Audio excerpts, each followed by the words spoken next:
নমস্কাৰ স্বাগতম এয়া হৈছে অপৰাধনামা ষ্টুডিঅ'ত মই প্ৰাঞ্চল আমসিং জোৰাবাটৰ এটা পৰিত্যক্ত ঘৰত আত্মগোপন কৰিছিল আৰক্ষীৰ জিম্মাৰ পৰা পলায়ন কৰা শাহ আলম তালুকদাৰে আৰক্ষীক .22 পিস্তলেৰে আক্ৰমণ কৰাত আৰক্ষীৰ প্ৰত্যুত্তৰত নিহত হ'ল শাহ আলম তালুকদাৰ শাহ আলম তালুকদাৰক এনকাউণ্টাৰ আৰক্ষীৰ বেহুফালি পলায়ন কৰিছিল শাহ আলমে দিছপুৰ থানাতো নাটক ৰচিছিল শাহ আলমে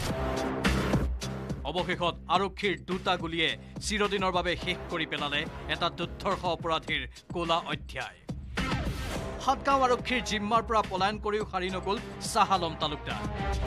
আমসিং জোৰাবাটৰ এটা ঘৰত আত্মগোপন কৰি থকাৰ খবৰ লাভ কৰিছিল মহানগৰ আৰক্ষীয়ে সমগ্ৰ বতাহগুলি অঞ্চল চলাথ কৰিও ৱাদিহ নোপোৱা আৰক্ষীয়ে অৱশেষত সন্ধান লাভ কৰিছিল আমসিং জোৰাবাটৰ এটা পৰিত্যক্ত ঘৰত আত্মগোপন কৰি থকাৰ কথা আৰক্ষী উপস্থিত হোৱাৰ পিছতে শাহ আলমে আৰক্ষীক গুলিয়াবলৈ চেষ্টা কৰে .22 পিস্তলেৰে আৰক্ষীক আক্ৰমণ কৰিছিল শাহ আলমে আমসিং জোৰাবাট ওচৰত এটা ঘৰ এটাত তেওঁ লুকাই আছে বুলি আমি খবৰ পাই আমি গৈ যেতিয়া সাৰ্চ কৰিব গলো ইন দ্য মিন টাইম তেওঁ ফায়াৰ কৰি পলাব বিচাৰিলে ইন ৰিটালিয়েশ্যন পুলিচেও ফায়াৰ কৰিছে তাৰপিছত আমি যেতিয়া সাৰ্চ কৰিলো আৰু আইডেন্টিফাই কৰিব পাৰিলো যে তেখেত শাহ আলম তালুকদাৰ তেওঁৰ পজিশনৰ পৰা আমি .22 বৰ পিষ্টল তিনটা খালি খোখা আৰু এটা লাইভ ৰাউণ্ড আমি জব্দ কৰিছো 21 নৱেম্বৰত পুৰবী ডেইৰীৰ বিতৰক ৰঞ্জিত বৰাক নিচেই কাষৰ পৰা গুলিয়াই হত্যা কৰি লৈ গৈছিল 2.5 লাখ টকা এই শাহ আলমেন গেঙে পাঞ্জাবাৰীত এখন স্কুল চলাই গোপনে ডকাইতি কৰি থকা শাহ আলম আৰু গেং অফ 6 ধৰা পৰিছিল প্ৰায় 3 মাহৰ পিছত গেং অফ 6ৰ গেং লিডাৰ শাহ আলমৰ নেতৃত্বত সংঘটিত হৈছিল কেইবাটাও চাঞ্চল্যকৰ ডকাইতি আৰু অৱশেষত প্ৰতিনিশা গুলিবিদ্ধ শাহ আলমক ভৰ্তি কৰোৱা হয় GMCHত হস্পিটেললৈ অনাৰ পূৰ্বে মৃত্যু হয় শাহ আলমৰ আৰু GMCত যিখিনি অন ডিউটি ডক্টৰ আছিল তেওঁলোকে পৰীক্ষা কৰাৰ পিছত তেওঁ ডেড ডিক্লেয়াৰ কৰিলে আৰু যেটো ফাৰ্দাৰ ফলো আপ একশন আছে লফুল হেতু আমি আৰম্ভ কৰিছো ইফালে শাহ আলমক এনকাউণ্টাৰ কৰাৰ পিছতে প্ৰতিক্ৰিয়া প্ৰকাশ কৰিছে ৰঞ্জিত বৰাৰ পত্নীয়ে আজি তাৰ মৃত্যুৱে মোক অলপ শান্তি এওঁৰ আত্মায়ো আজি হয়তো শান্তি পাব কামলৈ ওলাই যোৱা মানুহজন ঘূৰি নাহিলে আমি কেনেকৈ 3 মাহ হ'ব হ'ল কেনেকৈ পাৰ কৰিছোঁ দিনটো বুজাব নোৱাৰোঁ মই দুৰ্ধৰ্ষ ডকাইত শাহ আলমৰ পৰিয়ালৰ মতে আৰক্ষীৰ জিম্মাৰ পৰা পলায়ন কৰাটো শাহ আলমৰ বাবে সহজ নহয় পৰিকল্পিতভাৱে হত্যা কৰা হৈছে শাহ আলমক সিহঁতে ফাঁচি দিয়ক ভাইটিক এনেকৈ এনকাউণ্টাৰ কৰি মাৰিব নালাগিছিল নহয় সিহঁতৰ অধিকাৰ নাই জানেনে হাতগাঁও আৰক্ষী চকীৰ পৰা কেনেকৈ পলাতক হ'ল 9টা 10টা পুলিচ থাকোঁতে সম্পূৰ্ণ মিছা কথা তেখেতসকলে এইটো এটা কিবা চক্ৰান্ত কৰিছিল যাৰ কাৰণে পলাই যাওঁ বুলি কৈছিল তেখেতসকলে এইটো ষড়যন্ত্ৰ কৰিছিল যাৰ কাৰণে তেওঁক আজি এনকাউণ্টাৰ কৰা বুলি পুলিচে ঘোষণা কৰিছে আৰক্ষীৰ জিম্মাত থকা অৱস্থাত দিছপুৰ থানাৰ লকআপতো আত্মহত্যাৰ নাটক ৰচিছিল শাহ আলমে গেং অফ 6ৰ আন এজন সদস্য হৰেণ পাটগিৰিক চাংচাৰী আৰক্ষীৰ পৰা জিম্মাত লৈছে দিছপুৰ আৰক্ষীয়ে কেইবাটাও ডকাইতিৰ ঘটনাত জড়িত হৰেণ পাটগিৰি পাটাচাৰকুছিৰ হৰেণ পাটগিৰিৰ ভাষ্যৰ ভিত্তিতে গুৱাহাটীৰ কাহিলীপাৰাৰ পৰা গ্ৰেপ্তাৰ কৰা হৈছে আন এজন অভিযুক্ত যিজনে গেং অফ 6ক তথ্যৰ যোগান ধৰিছে ইফালে শাহ আলম তালুকদাৰৰ পৰিয়ালক খবৰ দিয়াৰ পিছতো মৃতদেহ চমজি ল'বলৈ GMCHলৈ নাহিল পৰিয়ালৰ লোক bureau report news 18 Assam north east এবাৰ গোসাইগাঁৱত শিহৰণকাৰী ঘটনা অধিবক্তাৰ ওপৰত এচিড আক্ৰমণ দুৰ্বৃত্তৰ গুৱাহাটীত চিকিৎসাধীন হৈ আছে বৰ্তমান অধিবক্তাজন গোসাইগাঁৱত এচিড আক্ৰমণ এগৰাকী অধিবক্তালৈ লক্ষ্য কৰি দুৰ্বৃত্তই নিক্ষেপ কৰিলে এচিড গুৰুতৰভাৱে আঘাতপ্ৰাপ্ত গোসাইগাঁৱৰ জ্যেষ্ঠ অধিবক্তা আব্দুছ সামাদ আহমেদ এই এচিড আক্ৰমণত ক্ষতিগ্ৰস্ত হ'ল অধিবক্তাগৰাকীৰ মুখমণ্ডল আৰু বাওঁ চকু নিশা নিজৰ কৰ্ম সামৰি গোসাইগাঁৱৰ পদ্মবিলত থকা নিজৰ ঘৰত প্ৰৱেশ কৰাৰ সময়তেই পূৰ্বৰে পৰা খাপ পিন্ধি থকা অচিনাক্ত দুৰ্বৃত্তই অধিবক্তা আব্দুছ সামাদ আহমেদৰ মুখলৈ লক্ষ্য কৰি নিক্ষেপ কৰিছিল এচিড সেই সময়ত অধিবক্তাগৰাকীৰ ঘৰত কোনো নাছিল আৰু তাৰে সুযোগ লৈ অধিবক্তাগৰাকীৰ দেহত এচিড ছটিয়াই পলায়ন কৰে দুৰ্বৃত্ত। ইয়াৰ পিছতে গোসাইগাঁও চিকিৎসালয়ত অধিবক্তাগৰাকীক ভৰ্তি কৰোৱা হয় যদিও উন্নত চিকিৎসাৰ বাবে তেওঁক গুৱাহাটীৰ এখন চিকিৎসালয়ত ভৰ্তি কৰোৱা হয়। মুখত চকুত আৰু গোটেই গাতে মোটামুটি এচিড মাৰিলে তাৰ অৱস্থাটো একেবাৰে বেয়া হৈ গ'ল। এতিয়া গোসাইগাঁও হস্পিটেলত লৈ আহিছিল, ইয়াৰ পৰা ৰেফাৰ কৰিলে। তাৰ চকু যিটো লেফ্ট ছাইডৰ চকুত বেয়াকৈ আঘাত পাইছে। এগৰাকী অধিবক্তাৰ ওপৰত এচিড আক্ৰমণৰ ঘটনা অকল্পনীয় বুলি মন্তব্য কৰি স্থানীয় ৰাইজে দোষীক কৰায়ত্ব কৰি কঠোৰ শাস্তি বিহাৰ দাবী তুলিছে। অধিবক্তাৰ ওপৰত এনেকুৱা দুৰ্বৃত্তই আক্ৰমণ কৰিব আমি কেতিয়াও কল্পনা কৰা নাছিলোঁ। এইটো এটা গৰিহণাৰ বিষয়। এডমিনিষ্ট্ৰেশ্যনক এইখিনি আহ্বান জনাম, তেওঁলোকে যাতে সঠিকভাৱে তদন্ত কৰি কোনে দোষী হয় তেওঁক উপযুক্ত শাস্তি বিহে। ইফালে এই ঘটনাক গৰিহণা দিছে গোসাইগাঁও উকিল সন্থাই। আমি গোসাইগাঁৱৰ উকিল সন্থাৰ পৰা তীব্ৰ ভাষাৰে গৰিহণা জনাইছোঁ। লগতে উক্ত ঘটনাৰ লগত জড়িত প্ৰত্যেকজন দোষীক কৰায়ত্ব কৰি তীব্ৰতাৰে শাস্তিৰ ব্যৱস্থা কৰিবলৈ পুলিচ প্ৰশাসনক অনুৰোধ জনাইছোঁ। শহীদুল হকৰ report, news 18 Assam north east. প্ৰথমে যৌন নিৰ্যাতন, তাৰ পিছত কিশোৰীক নিৰ্যাতনৰ ভিডিঅ' প্ৰস্তুত কৰি ভাইৰেল কৰিলে তিনি পাখণ্ডই। এই ঘটনাটো সংঘটিত হৈছিল 1 জানুৱাৰীতে। বলপূৰ্বকভাৱে এগৰাকী কিশোৰীক উঠাই চলাইছিল ভয়ংকৰ নিৰ্যাতন। নাবালিকাক ধৰ্ষণ কৰি ভিডিঅ' প্ৰস্তুত, মোবাইলে ভাইৰেল ধৰ্ষণৰ ভিডিঅ'। কিশোৰীক যৌন আতিশয্য চলোৱাতে ক্ষান্ত নাথাকিল অপৰাধী। মোবাইলত ভিডিঅ' কৰি ভাইৰেল কৰিলে তিনি পাখণ্ডই। নাৰকীয় ঘটনাৰ স্থান চিৰাঙৰ নিজলাগুৰি। 1 জানুৱাৰীতেই সংঘটিত হৈছিল এই জঘন্য ঘটনা। 14 ফেব্ৰুৱাৰীতহে এজাহাৰ দিছিল ৰুণিখাটা থানাত। এগৰাকী কিশোৰীক বলপূৰ্বকভাৱে নি তিনি পাখণ্ডই চলাইছিল যৌন নিৰ্যাতন। বিকৃত মানসিকতাৰ তিনি যুৱকে পৈশাচিক আনন্দ লোৱাৰ মুহূৰ্তটো কৰিছিল ভিডিঅ'। এই জঘন্য ঘটনাত জড়িত আছিল ডান্তাল নাৰ্জাৰী, আৰ্ণৱ আৰু কৌথাও নামৰ তিনি যুৱক। এতিয়াও পলাতক হৈ আছে তিনি যুৱক। ঘটনাৰ পিছতে মোবাইলে ভাইৰেল হৈছিল ভিডিঅ'টো। এই সম্পৰ্কত পৰিয়ালৰ লোকে এজাহাৰ দিছে যদিও এতিয়ালৈকে গ্ৰেপ্তাৰ কৰিব পৰা নাই তিনি নৰপিশাচক। নিখিল বড়ো ছাত্ৰ সন্থাই দোষীক কৰায়ত্ব কৰিব লাগে বুলি পুলিচ প্ৰশাসনতো কোৱা হৈছে, দাবীও জনোৱা হৈছে। লগতে আমাৰ যি ভিক্টিম ছোৱালীগৰাকীৰ যিটো জাষ্টিছৰ কাৰণে আইনে যিখিনি ব্যৱস্থা ল'ব লাগে, প্ৰশাসনে যিখিনি ব্যৱস্থা ল'ব লাগে সেইটো অতি শীঘ্ৰে ল'ব লাগে বুলি আমি দাবী জনাইছোঁ। একাংশ সংবাদ মাধ্যমেও কিশোৰীগৰাকীৰ ভিডিঅ' সম্প্ৰচাৰ কৰাক লৈ ক্ষুব্ধ নিখিল বড়ো ছাত্ৰ সন্থাৰ বিষয়ববীয়াসকল। ভায়োলেশ্যন অফ মিডিয়া ৰুল বুলি আমি ভাবিছোঁ, ভায়োলেশ্যন অফ ব্ৰডকাষ্টিঙৰ বুলি আমি ভাবিছোঁ। এইকাৰণে সেই যিটো ভায়োলেশ্যন হৈছে সেইটো ফক্সৰ আণ্ডাৰত প্ৰশাসনে বা আইনে যিটো নিউজ চেনেলে পাব্লিছ কৰিছে তেওঁলোকক অট'মেটিক কেছ ৰেজিষ্টাৰ কৰিব লাগে বুলি আমি দাবী জনাইছোঁ। চিৰাঙৰ নিজলাগুৰিত সংঘটিত এই ঘটনাই সৃষ্টি কৰিছে প্ৰতিক্ৰিয়া। শীঘ্ৰে তিনি পাখণ্ডক গ্ৰেপ্তাৰ কৰাৰ দাবী জনাইছে দল সংগঠনে। আনহাতে একাংশ সংবাদ মাধ্যমৰ বিৰুদ্ধেও ব্যৱস্থা লোৱাৰ দাবী জনাইছে নিখিল বড়ো ছাত্ৰ সন্থাই। বঙাইগাঁৱৰ পৰা উপানন্দ শৰ্মাৰ report, news 18 Assam north east. ৰাজ্যত আকৌ সংঘটিত হ'ব নেকি গুপ্ত হত্যা? আশংকাতে এতিয়া দিন কটাবলগীয়া হৈছে বাক্সাৰ এটি দুৰ্ভগীয়া পৰিয়ালে।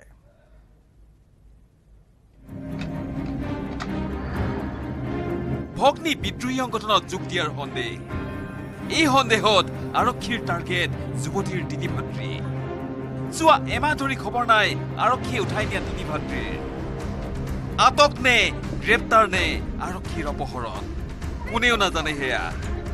তীব্ৰ আশংকাৰ মাজেৰে দিন কটাবলগীয়া হৈছে বাক্সাৰ এটা দুৰ্ভগীয়া পৰিয়াল। বাক্সা জিলাৰ মুছলপুৰ মহকুমাৰ অন্তৰ্গত পানবাৰী নামৰ এখন সৰু গাঁৱত বৈশাখী বসুমতাৰী নামৰ এগৰাকী যুৱতী নিষিদ্ধ ঘোষিত সংগঠনত যোগদান কৰাৰ সন্দেহ কৰিছিল আৰক্ষীয়ে। এই সন্দেহতেই যোৱা 14 জানুৱাৰীত বাক্সা জিলাৰ বৰবৰী আৰক্ষীয়ে যুৱতীগৰাকীৰ তিনিগৰাকী ভাই ককাই ক্ৰমে ৰঞ্জিত বসুমতাৰী, চাৰু বসুমতাৰী আৰু বুদ্ধ বসুমতাৰীক উঠাই আনে। আৰক্ষীয়ে পৰিয়ালক সদৰি কৰাৰ মতে তেওঁলোকৰ ভগ্নী বৈশাখী বসুমতাৰী কোনো নিষিদ্ধ ঘোষিত সংগঠনত যোগদান কৰাৰ সন্দেহতে আৰক্ষীয়ে বিচাৰিছে তেওঁলোকক আৰু 2 এদিন পিছতেই তেওঁলোকক উভতাই দিয়া হ'ব কিন্তু সেই 2 এদিন পাৰ হৈ গৈ এমাহ হ'লগৈ আজিলৈকে আৰক্ষীয়ে তেওঁলোকক মুকলি কৰি নিদিয়াত বাৰুকৈ চিন্তাত পৰিছে পৰিয়ালৰ লোক মাঘ বিহু 14 তাৰিখে আমাৰ মালিক পুলিচে নিছি 3 জনে নিছি আৰু মইতো বহুত অসুবিধা হৈছে চলি পঢ়বা কাৰণে বহুত অসুবিধা আছে আৰু মেট্ৰিক পৰীক্ষা আহি আছে বসুমতাৰী সাৰ বসুমতাৰী আৰু বুদ্ধ বসুমতাৰী উল্লেখযোগ্য বৈশাখীৰ পৰিয়ালে জনোৱা মতে বিদ্ৰোহী সংগঠন NDFBত যোগদান কৰাৰ অপৰাধত 7 বছৰ কাৰাবাস খাটি পিছত মুকলি হৈ অহা কোনো এজন যুৱকৰ সৈতে বিবাহপাশত আবদ্ধ হৈছিল বৈশাখী বসুমতাৰী এই বিবাহৰ পিছত আজিলৈকে পৰিয়ালৰ সৈতে যোগাযোগ ৰখা নাই বৈশাখীয়ে কিন্তু তাৰ পিছতো বৈশাখীৰ এই 3 ভাই ককাইক আৰক্ষীয়ে এইদৰে উঠাই নিয়া কাৰ্যক সহজভাৱে ল'ব পৰা নাই পৰিয়ালটোৱে এতিয়া চিন্তিত হৈ পৰিছে আৰক্ষীয়ে আটক কৰি নিয়া এই 3গৰাকীৰ পত্নী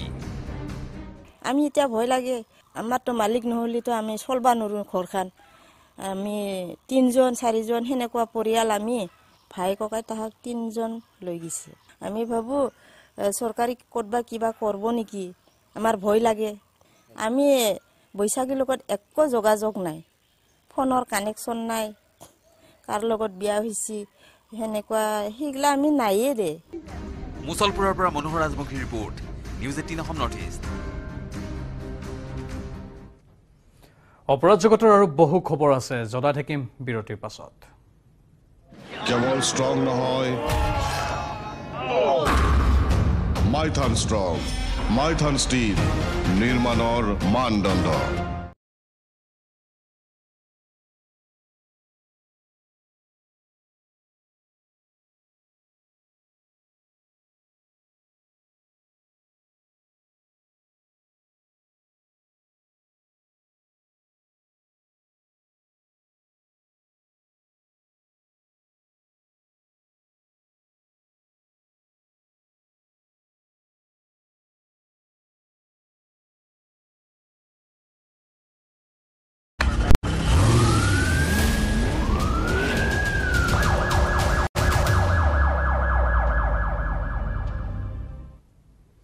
আপুনি চাই আছে অপৰাধনামা নিৰ্বাচনৰ ডিউটি বুলি আৰক্ষীৰ চকুত ধুলি দি ত্ৰিপুৰাৰ পৰা অসমৰ মাজেৰে চলাইছে নিষিদ্ধ বেহা চুৰ যদি ডালে ডালে আৰক্ষী পাতে পাতে নতুন কৌশল লৈও হাৰি নকল ত্ৰিপুৰাৰ এজন লোক চাওক আমাৰ এই ৰিপৰ্ট গাড়ীত লিখা আছে অন ইলেকশ্যন ডিউটি কিন্তু কৰিছে অন কানাবিজ ডিউটি এইখন অসমত নোহোৱা ঘটনা নাই কোনে কাক চকুত ধুলি দিব পাৰে তাৰেই যেন এক অঘোষিত প্ৰতিযোগিতা কৰিমগঞ্জৰ অসম ত্ৰিপুৰা সীমান্তৰ চুৰাইবাৰীত সন্দেহবশতঃ ৰখোৱা হৈছিল এখন স্কৰ্পিঅ' বাহন বাহনখনত তালাচী চলোৱাৰ পিছতেই চকু কপালত উঠে কৰিমগঞ্জ আৰক্ষীৰ 530 কেজি গাঞ্জা জব্দ কৰে স্কৰ্পিঅ'খনৰ পৰা স্কৰ্পিঅ'খনত লিখা আছিল অন ইলেকশ্যন ডিউটি বুলি বাজাৰীচৰা আৰক্ষীয়ে সন্দেহবশতঃ তালাচী চলোৱাত পোহৰলৈ আহে বাহনখনত বৃহৎ পৰিমাণৰ গাঞ্জা থকাৰ কথা ইয়াতে এখন স্কৰ্পিঅ' গাড়ী পালোঁ নম্বৰ আছিলে TR05D0415 এই গাড়ীখন আমি চেক কৰিলোঁ চেক কৰাৰ পিছত আমি গাড়ীৰ ভিতৰত টোটেল 53টা পেকেট পালোঁ গাঞ্জাৰ বস্তুখিনি আমি NDPS একমতে গোটেইখিনি বস্তু চিজ কৰা হ'ল আৰু ৱেইট কৰি আমি গম পালোঁ টোটেল মানে 10 কেজিকৈ এটা পেকেট আছিল টোটেল 530 কেজি গাঞ্জা আমি ইয়াত পোৱা গ'ল ইফালে ত্ৰিপুৰাৰ পৰা গুৱাহাটীলৈ আনি থকা অৱস্থাত আন এখন ট্ৰাকৰ পৰা জব্দ হয় 1 কুইণ্টল 20 কেজি গাঞ্জা ৰাবাৰৰ চিটৰ ভিতৰত লুকুৱাই আনিছিল গাঞ্জাখিনি নাকা চেকিং পাৰ্টিয়ে গাড়ীখন ৰখায় আৰু ৰখাৰ পিছত আমি গাড়ীটো থৰলি চেক কৰোঁতে আমি তাতে অবৈধ গাঞ্জা পাইছোঁ গাঞ্জাৰ পেকেটখিনি ৰাবাৰৰ চিটত মেৰুৱা আছিল মানে কোনোবাই ফটককৈ চালে মানে ধৰিব নোৱাৰিব যে তাত গাঞ্জা আছে ড্ৰাইভাৰজনক কৰায়ত্ব কৰিছোঁ আৰু NDPS কেছ এক্ট মতে আমি এখন কেছ ৰুজু কৰিছোঁ ত্ৰিপুৰাৰ কুমাৰঘাটৰ বিপ্লৱ দাস নামৰ লোকজনে কঢ়িয়াই আনিছিল এই বৃহৎ পৰিমাণৰ গাঞ্জাখিনি TR01AL1809 নম্বৰৰ এখন 6চকীয়া ট্ৰাক য'ত গোপনে সৰবৰাহ কৰা হৈছিল বৃহৎ পৰিমাণৰ গাঞ্জাখিনি 1 কোটি 20 লাখ টকাৰ গাঞ্জাখিনি গোপনে সৰবৰাহ কৰাৰ চেষ্টা চলাই যদিও বিফল হয় চৰকাৰী বিভাগৰ নামত ফলক লগাই একাংশ গাঞ্জা সৰবৰাহকাৰীয়ে চলাই আছে নেকি গাঞ্জাৰ সৰবৰাহ কিন্তু আৰক্ষীৰ নিৰ্ভৰযোগ্য তথ্যৰ ভিত্তিত প্ৰতিবাৰেই জব্দ হৈছে গাঞ্জাসহ সৰবৰাহকাৰী কৰিমগঞ্জৰ পৰা গৌৰীশ নন্দীৰ report news 18 Assam north east দিনৰ পোহৰতো ঘৰৰ বাহিৰ ওলাবলৈ ভয় কৰা হৈছে মহানগৰীৰ নতুন চচলৰ আৱাসীসকলে নতুন চচলত নিতৌ সংঘটিত হৈছে অপৰাধ শিশু অপহৰণৰ পৰা আৰম্ভ কৰি মোবাইল চোৰ মহিলাৰ চেইন কৰালৈ বিভিন্ন ঘটনাই আতংকিত কৰি তুলিছে অঞ্চলবাসীক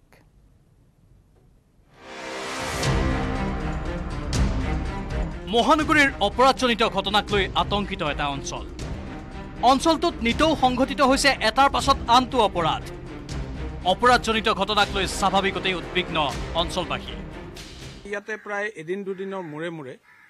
এনেকুৱা ধৰণৰ অপৰাধজনিত ঘটনা ঘটি আছে আজি দুদিনমান আগতে সেইখিনিতে বেলিৰাম স্কুল বুলি এখন স্কুল আছে সেই স্কুলখনৰ ফ্ৰণ্টত স্কুললৈ অহা এজনী ছোৱালীক এখন গাড়ীত উঠাই পেলাই নিবলৈ অপহৰণৰ এটা ঘটনা হৈছিল কিন্তু অপহৰণ কৰিব নোৱাৰিলে ৰাইজৰ তৎপৰতাত নিশা নহয় দিনৰ পোহৰতেই ঘৰৰ বাহিৰ ওলাবলৈ ভয় মহানগৰীৰ নতুন চচলৰ আৱাসীৰ নতুন চচলত নিতৌ ভয়াৱহ হাৰত বৃদ্ধি পাইছে অপৰাধ শিশু অপহৰণকাৰীৰ পৰা আৰম্ভ কৰি মোবাইল চোৰ মহিলাৰ চেইন কৰালৈ প্ৰতিদিনে অঞ্চলটোত সংঘটিত হৈছে এটাৰ পাছত আনটো অপৰাধ এনে ভয়াৱহ অপৰাধজনিত ঘটনাই আতংকিত কৰি তুলিছে অঞ্চলবাসী এই বিষয়ত আমাৰ পুলিচ বিভাগকো আমি প্ৰত্যেকটো ঘটনাই আমি জনাই আছো আমি ভাবো যে সুপৰিকল্পিতভাৱে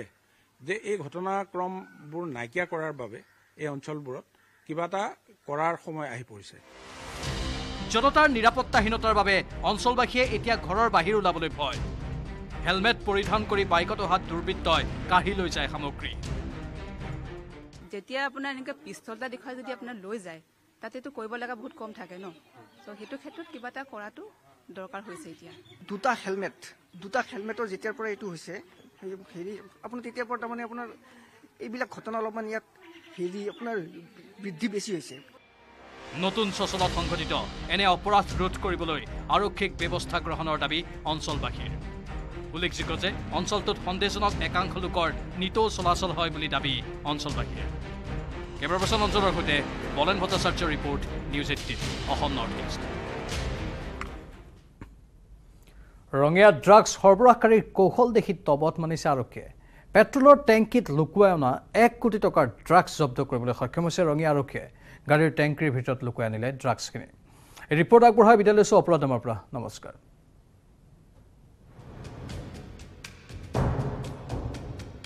টেংকি ড্ৰাগছ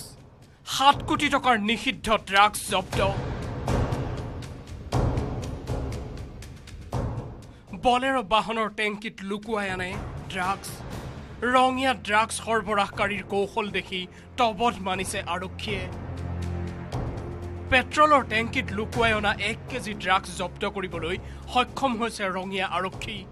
মণিপুৰৰ পৰা AS01 BS5209 নম্বৰৰ বগা ৰঙৰ বলেৰো গাড়ীৰ টেংকিত স্থাপন কৰি লৈছিল আন এটা গোপন টেংকি যিটো টেংকিত তেল নহয় ভৰাই ড্ৰাগছ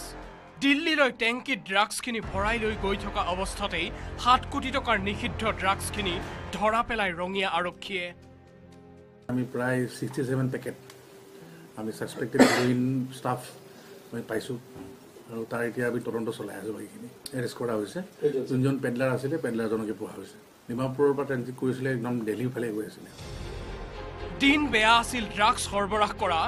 ৰং বেঞ্জামিন নামৰ লোকজনৰ তেল ভৰাবলৈ লওঁতেই বলেৰো বাহনখনৰ বিজুতি ঘটাত ৰিয়া মটৰ ৱৰ্কাৰ্ছ নামৰ গেৰেজটোত মেৰামতিৰ বাবে ৰখাইছিল গেৰেজটোৰ মেকানিকৰ সন্দেহ উপজাত আৰক্ষীক খবৰ দিয়ে লগে লগে ৰঙিয়া আৰক্ষী উপস্থিত হৈ তালাচী চলাওঁতেই ওলাই পৰিল উৰহি গছৰ উৰ গাড়ীখন আমি সেফটিৰ ওচৰত ইণ্টাৰচেপ্ট কৰিব পাৰিলোঁ গাড়ীখন ধৰিলোঁ আৰু গাড়ীখনৰ লগত যিজন ড্ৰাইভাৰ চলাই আহিছিলে তেখেতে একচুৱেলি পেডলাৰে আছিলে তেখেতৰ নামটো ৰং বেঞ্জামিন গ্ৰেপ্তাৰ কৰা ৰং বেঞ্জামিনৰ ঘৰ মণিপুৰৰ সেনাপতি জিলাত আৰক্ষীয়ে ৰং বেঞ্জামিনক গ্ৰেপ্তাৰ কৰি জেৰা চলাই আছে ৰঙিয়াৰ পৰা Inamul Islam news 18 Assam north east